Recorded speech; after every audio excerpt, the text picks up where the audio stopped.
Власта на Никола Груевски ги става под ризик граѓаните. Ја зголемува можноста за ширење на ХИВ вирусот, ги загрозува животите на пациентите кои веќе се лекуваат.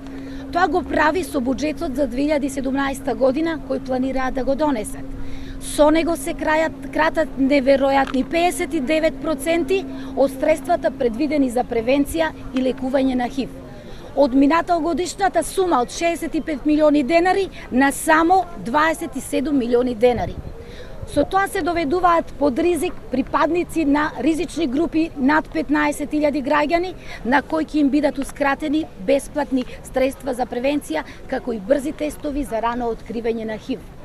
Со овој несериозен однос владата може да доведе до фатални последици.